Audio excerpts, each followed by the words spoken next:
গ্রীষ্মকালে যে সমস্ত ফুল ফোটে তাদের মধ্যে শিরীষ ফুল অন্যতম। চলার পথে আমরা অনেক শিরীষ গাছ দেখতে পাই। ঠিক তেমনিভাবেই পালপাড়া প্ল্যাটফর্মে আমার চোখে পড়ল একটি শিরীষ গাছ। রেল দপ্তর থেকে গাছটিকে গ্রীষ্মকালে প্রত্যেক বছর ছেটে দেওয়া হয়। ডাল ছাঁটার পরেও গাছে অনেক ফুল ফোটে, আর সেই ফুলগুলো যখন হাওয়াতে দুলতে থাকে তখন তার শোভা হয় অত্যন্ত সুন্দর।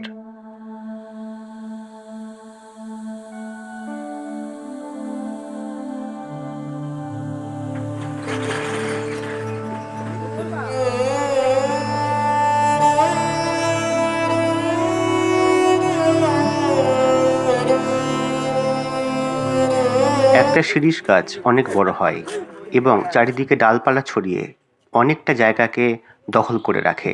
যেহেতু এটি প্ল্যাটফর্মের উপরে অবস্থিত, তাই গাছটিকে খুব একটা বড় করা হয় না। প্রত্যেক বছর ডাল ছেঁটে তাকে ছোটই রেখে দেওয়া হয়। প্ল্যাটফর্মের উপর গাছ লাগালে যেমন তা আমাদের ছায়া দেয়, তেমনি পরিবেশের দূষণটাকেও অনেক কমিয়ে দেয়। আমাদের চলার পথের চারপাশে এরকম অনেক গাছপালা থাকে, ফুল ফুটে থাকে। ঋতুতে ঋতুতে যারা বদলে যায়, কিন্তু আমরা তাদের দিকে চোখ মেলে তাকাই না। আমাদের উচিত পরিবেশের সাথে আরেকটু সুসম্পর্ক তৈরি করা, আর আমরা সেই বার্তাটিকে সবার মাঝে ছড়িয়ে দেব। আজ এ পর্যন্তই। নমস্কার।